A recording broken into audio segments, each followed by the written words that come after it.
Hello दोस्तों, आज हम बात करने वाले हैं कि आपने जो भी लोन ली है, हाउसिंग लोन, जो आपने 20 साल 25 साल या 30 साल के लिए जो आपने होम लोन लिया तो उसको आप एज ए साल के अंदर आप कैसे रीपेमेंट कर सकते हो, उसके बारे में हम यहाँ पे जानने वाले हैं। उसके साथ साथ हम यहाँ पे ये भी जानेंगे कि आपके जो भी मंथली ईएमआई है, तो यहाँ पे आप कितना प्रिंसिपल पे करने वाले और कितना यहाँ पे आप इंटरेस्ट पे करने वाले। तो दोस्तों, आप इस वीडियो में अभी आप नए हो तो डेफिनेटली चैनल को सब्सक्राइब जरूर करें। दोस्तों, हम यहाँ पे आपके लिए यहाँ पे एसआईपी, म्यूचुअल फंड और इन्वेस्टमेंट के रिगार्डिंग यहाँ पे वीडियोस आपके लिए लेकर आते रहते हैं। तो आप नए हो तो चैनल को सब्सक्राइब जरूर करें और बेल आइकन को प्रेस करके जरूर रखें, क्योंकि आपको आपके पास वीडियो सबसे पहले नोटिफिकेशन मिल जाए। अभी दोस्तों, अभी हम चलते हैं अपनी कंप्यूटर स्क्रीन पे और वहाँ पे जाके पूरा हम डिटेल में समझते हैं कि इसके अंदर हमारा प्रिंसिपल कितना जाने वाला है, हमारा लोन के अंदर ऊपर हम इंटरेस्ट कितना पे करने वाले हैं, और हमारा जो भी 25 या 30 साल का लोन है वो हम 10 साल के अंदर कैसे रीपेमेंट कर सकते हैं। हेलो दोस्तों, हम आ चुके हैं अपनी कंप्यूटर स्क्रीन पे और यहाँ पे हम आपको पूरा डिटेल में मैं आपको बताने वाला हूँ। यहाँ पे सबसे पहले दिख रहा होगा कि आपकी लोन अमाउंट यहाँ पे हमने अज्यूम किया है कि आपने 40 लाख की आपने होम लोन ली है और आप यहाँ पे 7.5% के बेस पे आप यहाँ पे रीपेमेंट करने वाले हो। यहाँ पे इंटरेस्ट रेट है वो अराउंड 7 to 8 के आसपास चल रहा है। तो हमने यहाँ पे एवरेज में 7.5% का इंटरेस्ट लिया है, जो बेसिकली सारे बैंक आपको 7.5% के बेस पे आपको अभी यहाँ पे होम लोन दे रही है। अभी यहाँ पे यहाँ पे आप समझे कि 30 साल का हमने यहाँ पे टेन्योर लिया है, यानी कि आपने 30 साल आप यहाँ पे आपकी उसको आप यहाँ पे रीपेमेंट करने वाले हो। ठीक है, अभी यहाँ पे हम समझे तो आपका जो मंथली ईएमआई है वो है 28,000 रुपये का आपका यहाँ पे मंथली ईएमआई होने वाला है। और यहाँ पे आप ने 40 लाख का यहाँ पे लिया है लोन, तो ये आपका प्रिंसिपल हो गया 40 लाख रुपए का। ठीक है, अभी हम यहाँ पे देखें तो 40 लाख का आपका प्रिंसिपल के सामने आप यहाँ पे 60 लाख का इंटरेस्ट पे कर रहे हो। हाँ दोस्तों, आपकी जो लोन है उससे ज़्यादा आप यहाँ पे आप इंटरेस्ट यहाँ पे करने वाले हो 30 साल के अंदर। जो आप कंटिन्यूसली हर महीने 28,000 का आप यहाँ पे ईएमआई पे करोगे तो आपको यहाँ पे 60 लाख का यहाँ पे 60 लाख का आपको यहाँ पे ज़्यादा इंटरेस्ट पे करना होगा, और जिससे उसकी पूरी टोटल जो हाउस है उसकी पूरी टोटल कॉस्ट होती है 1,68,000 के आसपास आपको पूरा ये हाउस यहाँ पे आपको पड़ने वाला है। ठीक है, तो आपका प्रिंसिपल तो आपको 40 लाख रुपए आपको तो पेमेंट करना ही है, उसके ऊपर आप 60 लाख रुपए का एक्स्ट्रा पेमेंट करने वाले हो, जिससे कि ये जो आपकी जो टोटल अमाउंट है वो यहाँ पे इंक्रीज हो गई। तो दोस्तों समझिए कि यहाँ पे जो पे आपने 7.5% के बेस पे आपने होम लोन लिया है, तो आपको यहाँ पे 30 साल के अंदर आपको 60 लाख रुपए यहाँ पे पे करने होंगे। और यहाँ पे जैसे हमने बात की थी आपके 28,000 का जो ईएमआई था पर मंथ, उसके अंदर से सिर्फ आप यहाँ पे 3,000 रुपीज का सिर्फ 3,000 रुपीज का आपका यहाँ पे प्रिंसिपल जा रहा है और 25,000 रुपीज का यहाँ पे पूरा का पूरा यहाँ पे इंटरेस्ट पे कर रहे हो दोस्तों। स्टार्टिंग में आप समझो तो स्टार्टिंग में आपने 28,000 की जो आपकी ईएमआई थी उसमें से सिर्फ आप यहाँ पे 3,000 रुपीज के आसपास का सिर्फ आप प्रिंसिपल पे कर रहे हो और बाकी का जो भी अमाउंट है वो पूरा का पूरा अमाउंट आपका इंटरेस्ट में जा रहा है। यानी कि स्टार्टिंग में आपका इंटरेस्ट सबसे ज़्यादा होता है, जैसे जैसे आप लोन का पेमेंट करते जाओगे ऐसे ऐसे आपका यहाँ पे वो आपका बढ़ने वाला है। अभी हम 3 साल के बाद देखें तो आपका यहाँ पे आप सेम एज 28,000 का पेमेंट कर रहे हो और आपको यहाँ पे जो भी आपने पहले देखा था कि आपका जो अमाउंट 3,000 का था वो यहाँ पे 3,700 रुपीज का हो चुका है और यहाँ पे 24,000 के आसपास का आपको यहाँ पे प्रिंसिपल चला है। तो मतलब जैसे जैसे आप लोन पेमेंट करते हो ऐसे ऐसे आपका प्रिंसिपल अमाउंट बढ़ने लगता है और लोन का इंटरेस्ट है वो कम होने लगता है। तो यहाँ पे आप देखोगे तो जैसे जैसे आपने लोन पेमेंट कर रहे हो तो प्रिंसिपल आप ज़्यादा पे करने लगते हो और लोन का इंटरेस्ट है वो धीरे धीरे होकर कम होता जाता है। और यहाँ पे आपका अमाउंट आप देखोगे तो स्टार्टिंग में आपने जैसे पहले साल के लिए आपने पेमेंट किया तो आप देखो कि आपने के बाद आपका देखो तो यहाँ पे 39,59,59,000 का आपको यहाँ पे दिख रहा है, यानी कि अराउंडिंग आपने 49,49,000 के आसपास ही आपने पूरे साल में से प्रिंसिपल पे किया है। तो यहाँ पे आपका बहुत ज़्यादा आपका यहाँ पे इंटरेस्ट पूरे साल के अंदर जाता है और यहाँ पे हम उसका टोटल भी करें तो अराउंडिंग 3,48,000 का आप सिर्फ यहाँ पे सिर्फ इंटरेस्ट पे कर चुके हो, जबकि आपका यहाँ पे हम 12 साल का टोटल करें तो 3,30,000 का आपका यहाँ पे ईएमआई बन रहा था और उसके सामने यहाँ पे आपने 2,98,000 सिर्फ आपने इंटरेस्ट पे किया है।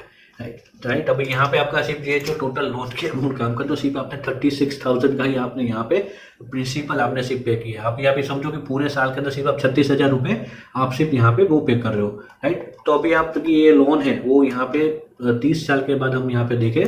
तो 30 साल के बाद यहाँ पे 27,700 का मतलब आपका जो यहाँ पे ईएमआई था 30,000 का, उसमें से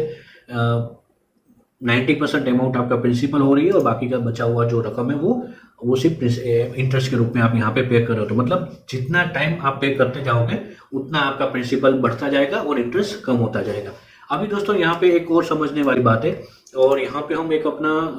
एक यहाँ पे मैं आपको एक और चीज़ यहाँ पे एक ओपन करके दिखाता हूँ। हम यहाँ पे अनहाइड करते हैं और यहाँ पे अनहाइड करके मैं आपको दिखाऊँ तो जैसे आपने यहाँ पे इतना पेमेंट किया था, राइट, 60 लाख रुपीज़ का आपको यहाँ पे पेमेंट करना था। अभी यहाँ पे हम देखें तो सिर्फ हम ये सोचें कि हमने 30 साल के लिए लोन ली है, राइट, और हमारी 28,000 की जो भी आ रही है, अभी समझ के चलो कि आपके पास कुछ इन बिटवीन आपके पास कुछ फंड आपके पास आ जाता है, किसी भी के रूप में आवे, या फिर आपने SIP किया है तो उसके रूप में, या फिर आपकी जो FD की थी वो FD मैच्योर हो जाती है और आपके पास कुछ फंड क्रिएट हो जाता है, या फिर आपकी सैलरी में इंक्रीमेंट हो जाता है, आपने आपका कुछ ना कुछ तरीके से आपके पास फंड क्रिएट करके आ जाता है कुछ वैल्यू के रूप में, और आप यहाँ पे आप पूरे के पूरी अमाउंट आप वहाँ पे डाल देते हो, तो उस सिचुएशन में आपकी लोन की अमाउंट कम हो जाती है और आपका पूरा का पूरा प्रिंसिपल जो भी आपने बीच में पेमेंट किया था वो पूरा प्रिंसिपल आपका पे होता है और आपका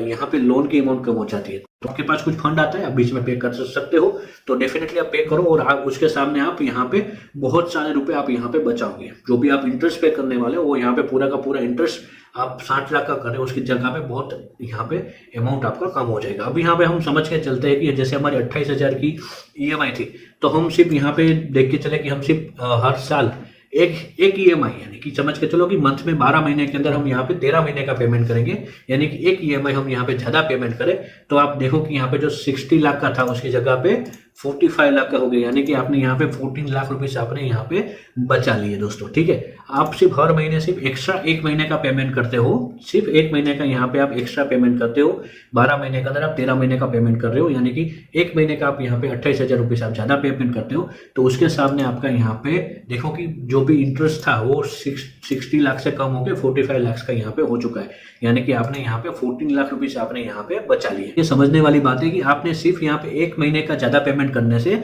आप यहाँ पे 14 लाख रुपीस आप अपने बचा रहे हो। आपको जो भी ये 14 लाख रुपीस को आप कहीं और जगह पे भी बाद में आप इन्वेस्ट कर सकते हो, या फिर इसको कलेक्ट करके आप एक साथ म्यूचुअल फंड में कहीं से भी आप डाल सकते हो, बट आप समझ के चलो कि आपके जो भी ये पैसे हैं वो कितने पैसे यहाँ पे बच रहे हैं दोस्तों। ठीक है, यहाँ पे आपने EMI पे कर दी थी तो आपने यहाँ पे 14 साल के लिए आप 14 लाख रुपीस तो आपको यहाँ पे बचा ही रहे हो, बट यहाँ पे हम देखते हैं कि ये हमारी लोन है वो कब तक ये कंप्लीट हो जाती है। तो हम मान के चले कि जो लोन हमारी यहाँ पे 23.5 साल के अंदर हमारी लोन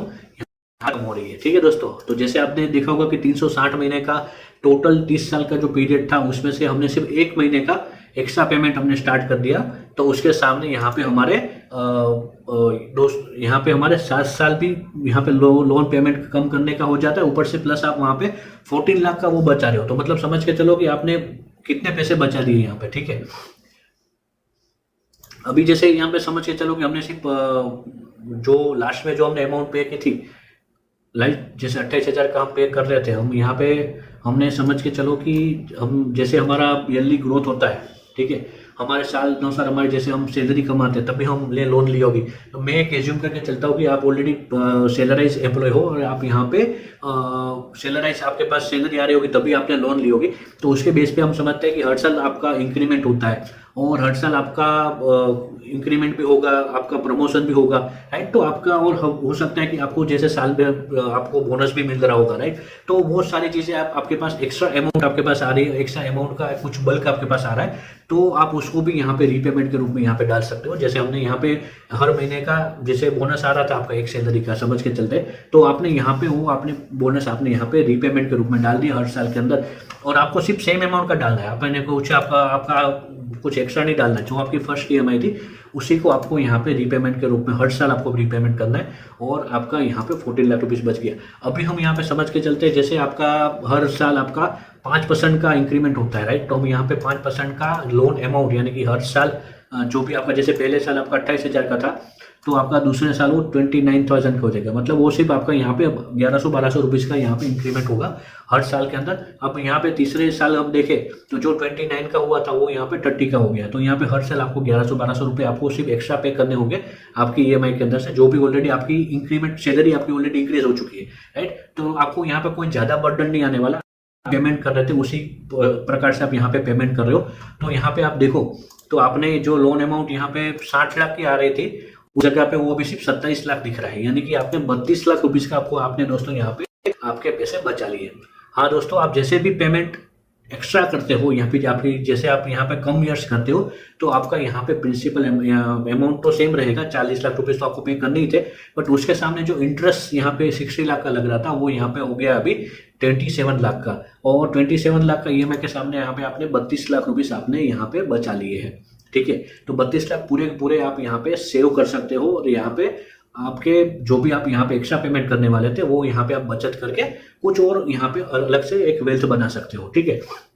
तो एक ये यहाँ पे सबसे ज्यादा बेनिफिट यहाँ पे आपका है। और यहाँ पे अभी हम देख रहे थे लास्ट हमने सिर्फ हम एक ईएमआई पे करने से हम 23.5 साल में हम यहाँ पे आ चुके थे। तो अभी हम देखते हैं कि आपका जो पेमेंट है, वो आपकी जो लोन है वो कितने टाइम में यहाँ पे खत्म हो रही है। तो हम यहाँ पे देखें तो आपकी जो लोन है वो अराउंडिंग 166 मंथ में, तो यहाँ पे 166 मंथ में यहाँ पे हो रही है। 13 साल और 8 महीने के अंदर आप यहाँ पे अपनी लोन खत्म कर देते हो। और यहाँ पे आपने देखा होगा कि आपने यहाँ पे कितने पैसे आपने बचा लिए। तो आपने 32 लाख रुपए आपने दोस्तों पूरे के पूरे 32 लाख रुपए का आपने यहाँ पे सेविंग कर दिया है, और यहाँ पे आपको पूरे के पूरे 32 लाख रुपए आपकी जेब में यहाँ पे आने वाले। ठीक है, अभी हम समझते हैं कि आपने 5% किया था, उसकी जगह पे आपकी सैलरी 10% हरली ग्रोथ होती है, हर साल आपको 10% का आपको इंक्रीमेंट मिलता है। तो आप यहाँ पे हर 10% का आप यहाँ पे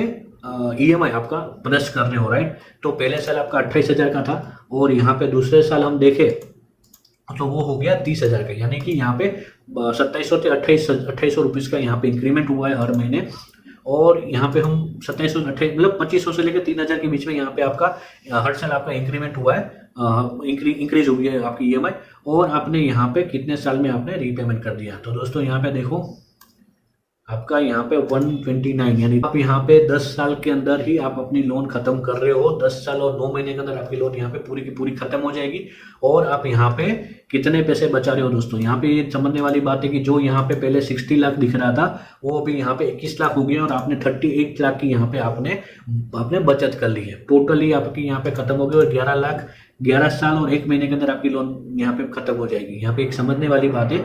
कि आपकी 11 साल के अंदर आपकी लोन खत्म हो रही है। चीज यहाँ पे आपको साल पूरा यहाँ पे दिख ही रहा है कि आपको कितने साल में आपकी लोन खत्म होने वाली है। तो यहाँ पे जैसे हमने 5 साल किया था तो आपकी 14 साल में हो रही थी,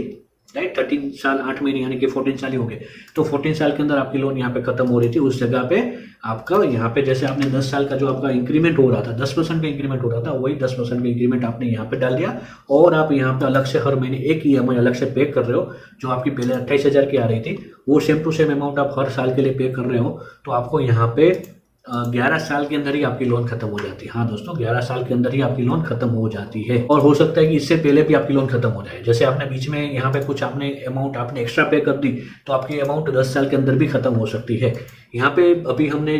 40 लाख की लोन ली थी 7.5% के बेस पे, 30 साल के अंदर की थी, वो यहाँ पे सिर्फ 11 साल की होगी। तो दोस्तों यहाँ पे आपका जो टेन्योर है वो भी आपका टेन्योर खत्म हो गया। और यहाँ पे दोस्तों एक और बात है, जो आप बीच में कुछ भी पेमेंट करते हो, जैसे आपके पास कुछ बल्क में अमाउंट आ जाती है और आप यहाँ पे बीच में कुछ करने वाले हो, तो आपको यहाँ पे एक खास बात है कि आपको हमेशा बैंक पे जाके ये बोलना होगा कि आप यहाँ पे प्रिंसिपल पे करना चाहते हो, आप यहाँ पे लोन पेमेंट करना चाहते हो। ऐसा नहीं बोलना है, आपको यहाँ पे जाके बोलना है कि आप यहाँ पे लोन का प्रिंसिपल पे करना चाहते हो। और जो भी आपके पास है 50,000, लाख, 2 लाख, 5 लाख, जो भी अमाउंट आपके पास यहाँ पे है बल्क के अंदर, वो आप वहाँ पे जाके प्रिंसिपल में पेमेंट करोगे। तो जो आपका जो मेन प्रिंसिपल है 40 लाख का, वो वहाँ पे डायरेक्टली उतना अमाउंट कम हो जाएगा जितना आप पेमेंट कर रहे हो। ठीक है, तो ये बात हमेशा आपको याद रखनी है। और यहाँ पे बैंक में जाके आपको आपका प्रिंसिपल पेमेंट के बारे में आपको बताना है। ठीक है, और आप जैसे आपकी लोन खत्म हो जाती है दोस्तों, जैसे यहाँ पे आपको दिख रहा है कि लोन आपकी 11 साल में खत्म हो गई है, तो आप खास बैंक में जाके आपके अपने जो हाउस है उसके डॉक्यूमेंट प्लस आप यहाँ पे जो भी लोन खत्म की उसका डॉक्यूमेंट खास ले, क्योंकि आपने जो लोन खत्म की उसका डॉक्यूमेंट नहीं लिया तो आपको इन फ्यूचर में आपको कुछ भी यहाँ पे तकलीफ होने के चांसेस बढ़ जाते हैं। तो आप हमेशा जब भी आप लोन खत्म कर रहे हो, कितने साल के बाद भी कर रहे हो, बट आप हमेशा लोन खत्म करने के बाद जैसे आप अपने हाउस के डॉक्यूमेंट लेते हो वापस, साथ साथ में आपको लोन क्लोजर का आपको एक यहाँ पे डॉक्यूमेंट लेना होगा। ठीक है, ये बात को आपको खास याद रखनी है कि ये डॉक्यूमेंट तो आपके पास होना ही चाहिए। और एक वो बैंक का होना चाहिए, जो कि बैंक ये बोल रही है कि हाँ आपने हमारे लोन का पूरा पेमेंट कर दिया है, पूरा भुगतान कर चुके हैं और उसके बाद हमने आपको आपके डॉक्यूमेंट वापस कर दिए हैं। तो ये डॉक्यूमेंट आपके पास होना चाहिए और ये डॉक्यूमेंट आपके पास आ जाता है तो आपके पास लोन खत्म भी हो जाएगी और आपका जो क्रेडिट स्कोर है वो भी यहाँ पे आपका हर महीने इंक्रीज होता जाएगा। अभी दोस्तों मैंने यहाँ पे डिटेल में आपको पूरा यहाँ पे बता दिया है, ठीक है। अब यहाँ पे हम आप अपनी जितनी भी लोन है उतनी लोन की अमाउंट यहाँ पे डाल के आप अपना यहाँ पे कैलकुलेशन कर सकते हो और समझ सकते हो कि आपको कितने साल में आपको यहाँ पे पेमेंट करना होगा। दोस्तों मैंने यहाँ पे पूरा डिटेल में आपको समझा दिया है, पूरा डिटेल में समझा कि आपका यहाँ पे EMI कितना आने वाला था, यहाँ पे आपका प्रिंसिपल स्टार्टिंग में कितना कट हो रहा है, यहाँ पे आपका इंटरेस्ट यहाँ पे कितना लग रहा है स्टार्टिंग में और टोटल इंटरेस्ट आपको यहाँ पे कितना लगने वाला था और उसमें से आपने यहाँ पे 10 साल के अंदर लोन खत्म कर दिए तो आपने यहाँ पे कितने पैसे बचा लिए। तो यहाँ पे मैंने दोस्तों पूरा डिटेल में बता दिए और आप इस चैनल पर अभी तक यहाँ पे आ गए हो तो दोस्तों चैनल को लाइक करें, सब्सक्राइब करें और शेयर जरूर करें, क्योंकि यहाँ पे बाकी जितने भी बंदे यहाँ पे आपके कोई फैमिली मेंबर्स में जो लोन पे कर रहे हैं तो उनको यहाँ पे समझ में आए और यहाँ पे ज़्यादा बर्डन ना लेते हुए और लोन प्रॉपर तरीके से ख़त्म कर सके और यहाँ पे वो लोग समझ सके कि कैसे यहाँ पे उनको लोन रीपेमेंट करना है। तो इसकी वजह से उनकी लोन भी सक्सेसफुली पेमेंट हो जाएगी और वो लोग भी सीख पाएंगे कि लोन यहाँ पे कैसे रीपेमेंट कर सकते हैं। ऐसे ही हमने यहाँ पे इन्वेस्टमेंट के रिगार्डिंग भी बहुत सारे मैंने यहाँ पे वीडियोस बनाए, जैसे यहाँ पे आपने जो अमाउंट यहाँ पे आपने सेव की है उसको आप उसी अमाउंट इन्वेस्टमेंट के अंदर आप लगा सकते हो और यहाँ पे आप और अलग से एक अपनी वेल्थ क्रिएट कर सकते हो। और तो साथ में दोस्तों तो उस वीडियोज़ को भी जरूर चेकआउट कीजिए। अभी मिलेंगे नए वीडियोज़ के अंदर, तब तक जय हिंद जय भारत, थैंक यू।